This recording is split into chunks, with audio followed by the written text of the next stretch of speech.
Alright, so hi, I'm Stephen Metz, and today we're going to do a series of shots specifically for a tight body. So I'm going to probably cover basically arthritis. The broad definition of arthritis is the stiffening of joints, the lack of mobility of a joint.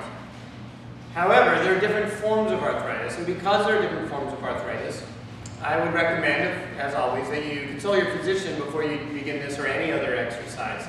However, studies have shown that people that have arthritis have actually really benefited from the practice of yoga. As a matter of fact, even myself, I have a mild case of arthritis. And although it is a mild case, I do understand the feeling, for instance, degenerative spinal discs and things like that, because I actually am a member of that club. So let's go ahead and begin. And of course, I have a trusty chair here. If you're going to choose a chair, I recommend a strong chair like this. If this chair is actually all solid wood, it's not going to give out on me. What I don't recommend is a foldable chair. You don't want to use one of those. You don't use a temporary chair that you fold up and put away every Thanksgiving. You use a chair that's strong, mortise and tenon joints, something that can hold the whole weight of your body if you were going to fall. Okay, so this is going to be used in some cases. You can use it every single point. So if you're even having trouble standing right now, you could start your practice with your chair in front and use it to get up. Use it to prop up. Instead of jumping back and doing all the poses, use your chair in front of you instead. Okay? I'm assuming that most of you in this video are not at the point where you need a chair, but I am going to give it as an option. So I just want to show you how to use it. Okay, usually best both hands. Some of the time you will be able to get away with using one hand on the chair as you raise the other arm up. Just make sure that you do that on both sides. Okay, so we're going to start off with a little bit of spinal lengthening postures. The first one is simple. Most of us get back pain from sitting at a desk. So because of that, it's because you're always on the front of your discs. I want you to reach up and just do a little backward bend. If it hurts your back to do this, you can always put your hands on your waist and then just lift your sternum up and draw your shoulders back. Okay? But if you're going to raise your arms up, rotate your right arm clockwise first and your left arm counterclockwise. Then reach the arms up. Okay? The reason you do that is because this bone, the humeral head, is polished on the inside, but not polished on the outside. There's little ridges on the outside. So if you rotate your arms overhead like this, it's not good because it'll cause a joint collision. If you rotate your arm this way, it is good. So just remember, right arm clockwise, left arm counterclockwise. Reach the arms overhead. Stretch up. First it's up, then a little backward bend is okay. Notice how little of a back bend I'm doing. It's a very minor back bend. Then forward fold for safety. Put your hands on your knees. First forward fold might look like this. Matter of fact, I'm going to stay here. I'm going to move my chair just here for safety. If I'm going to fall, I'm going to grab the chair. Okay? Hands on the knees. Arc your spine up. Breathe deep. Inhale, look forward. Arc your spine up. Inhale, look forward. Arc your spine. Squeeze your belly. Good. And then just walk your hands down. Again, you can't reach the ground. Just use your chair. Walk your hands down. All the way down. Knees, hands on the ground. Okay, then we're going to just walk the hands, sit back and walk the hands forward. And then just kind of lean back a little bit and see if you can walk your hands, kind of inch your hands out like so. And rest your head down. And breathe.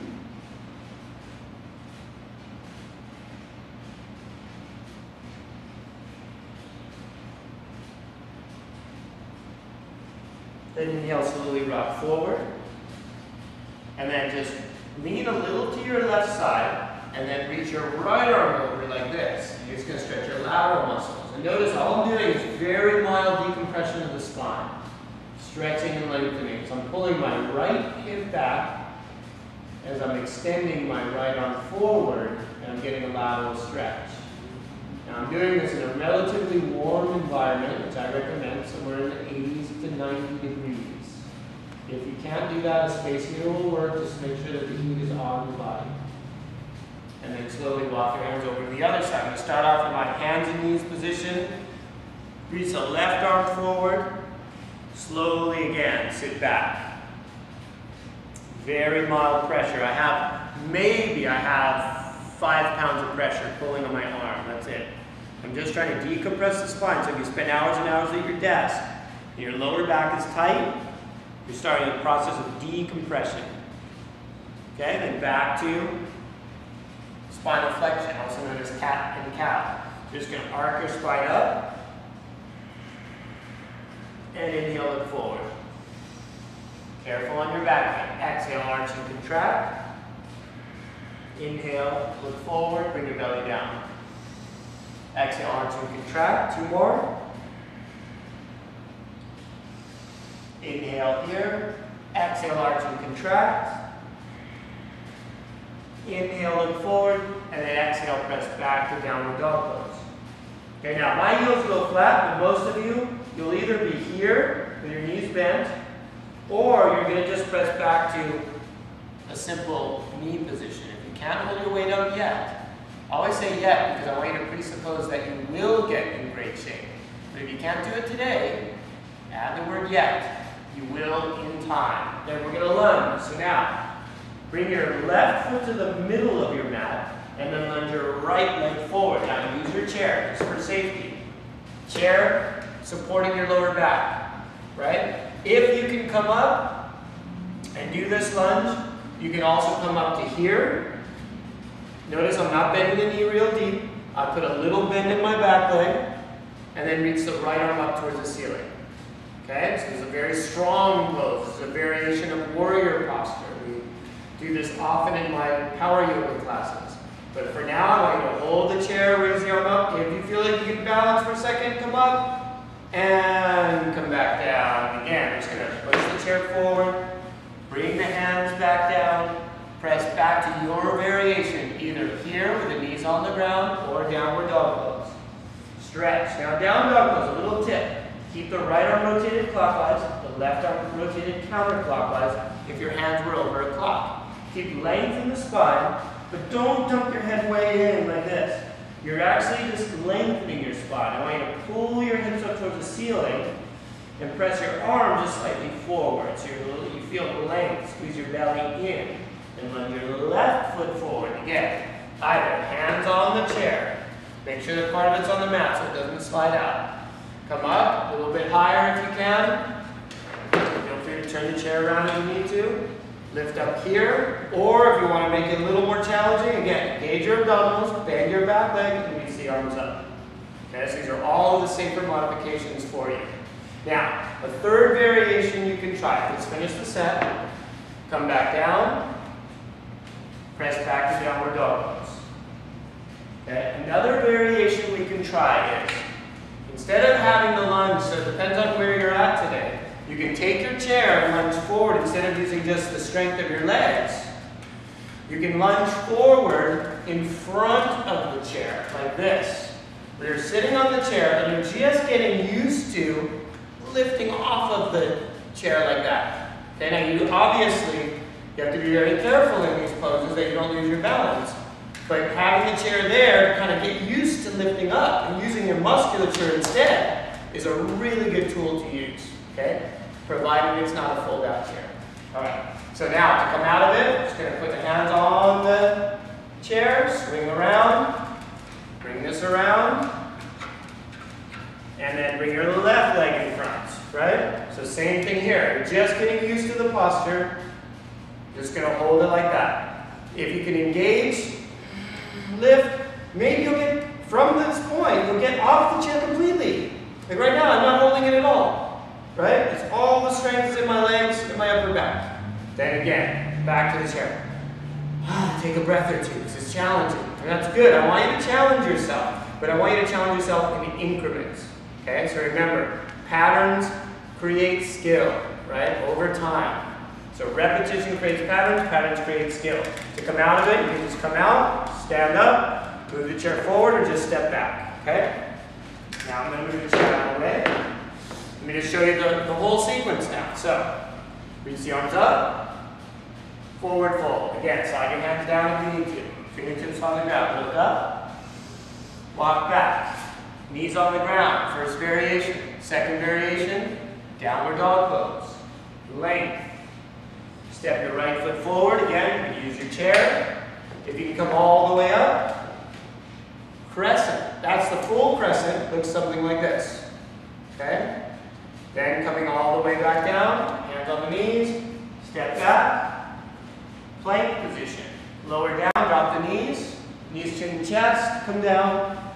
Cobra. Simple cobra. Easy in this one. This one's a back bend. The reason this is good for your back is because it bends you back. And it puts pressure on the back of the disc versus the front, which normally all the pressure is on the front of your discs when you're sitting at a desk, which I do because I tend to like to draw and paint and stuff, so I'm always sitting, leaning forward. Then, slowly see if you can press up over time. It'll look like this. Upward facing dog. This is where you have to be careful. This is a rather extreme posture. I'm pulling and lengthening up. I'm not pushing back. I'm extending the spine. I'm pulling the floor towards my body. Shoulders back and then down. Engage your abs partially. Then, again, drop the knees down. Stretch, lengthening out. This is called child's pose. Rock forward to plank. Press back to downward dog pose. Lunge your left leg forward. Now again, I'm going to walk up this little ladder. Using the block, using the chair as my stance, and to support the weight of my body. Then I'm going to come all the way up, squeeze the belly in, bend the back leg a little bit. So it's okay. This knee is bent. In many classes I tell you straighten it out. If you straighten it out and you have back pain, a lot of times it'll hurt this lower back area. Not good. So you just keep your hands here. Don't force the legs straight. Both legs are bent. Arms back. Squeeze the abs. Press the scapula bones down, engaging your upper back muscles so you create stability. Then again, walk your hands back down, all the way back, drop the knees, drop the chest down, cobra, very mild back bend again. It might hurt a little bit, but it shouldn't aggravate any spine condition if we stay low. Shoulders back and down. Press back from here, keep your knees down, press back to downward dog pose, and then walk up to the front edge of your mat. Look up, fold in, come all the way up. Hands at the heart center. Now, last thing we're going to do, simple twist. So I'm going to have you take the chair. Now I'm going to use it this way because I'm displaying this with the camera. But I'm going to have you sit on the chair and simply turn to your left, grip a little bit, and just look over your left shoulder. Don't think that it has to be extreme. Most people with back pain, the discs oftentimes are pushing on a nerve. So as you twist and you start to feel the nerve start to press, you just look forward more. And you can measure. One thing I like to do is measure how far I've twisted. So like with my legs forward, and if I've twisted, let's say here, this is giving me a 90-degree twist from the base of my spine, so pelvis facing forward, to my cervical spine, which is my neck, 90 degrees. I'm just going to twist a little bit. And then I'm going to slowly breathe and twist, and then as you develop mobility, you're going to see, you're going to be able to go deeper and deeper. Looking over all the way almost to 180 degrees. And let's get the other side. Since I'm displaying this, again, I'm just going to turn a little bit. Pull just a little, look to your right. I want to get it so that you can eventually reverse your car. That's as far as I want you to twist back. You look over your shoulder, and you can reverse your car without using your mirrors. Okay, that's what we're shooting for. Try to keep length through your spine. So whenever you're twisting, a little tip is, imagine you have a string at the top of your head, and that goes all the way down through the spine, and somebody's pulling that string up. So you're getting length. Okay, now, since I myself as well spend quite a bit of time at my desk because I don't just teach yoga, I also like to do other things, typing and drawing and painting and so on. So let's do a little bit of wrist exercise. So twist. And this I just call rolling the wrist, but painting, so like this. Painting is like this. Start with one hand. Raise your arm up, pointing your palm in. Bring it down, pointing the palm up. Palm in, palm out. Like you're painting something. Palm in, palm out. Palm in, palm out. Okay, now, other side, same thing. You can link the breath if you want to. So it's inhale, exhale. Inhale, exhale. Inhale, exhale. Inhale, exhale. Now, shake the wrists out. And this is good. I know it's very basic. You've probably done this before, but it's really good for you to do. Okay? Next one, right arm palm facing up. Massage the forearms. The reason I have to do the forearms, kind of odd, but the forearms are actually to control your fingers. So sometimes if you're having pain in your hand, it's good to stretch out the forearms. They actually get tight. The muscles get tight from working at your desk. Maybe editing videos or whatever you're doing. And press again. Forearms stretch. You might notice your fingers curl in a little bit. It means you're doing it right. If you're gripping the forearms, see how my fingers are curling in? It's doing that on its own. The reason it does that is because, like I was saying, these are the muscles that control your grip. It comes all the way down from the forearm. Good. Let's do one more. Good. And then clasp, pull out. Clasp, so I'm clasping inside the palm of the hand, bending the wrist 90 degrees and pushing out. So it might look like I'm pulling in. I'm actually pushing with my left hand. I'm pushing out. Okay, so just decompressing. I'm not really stretching. I'm just pressing out a little bit. Just mobility, a little bit. Good. And that completes our yoga for arthritis and back pain. Namaste.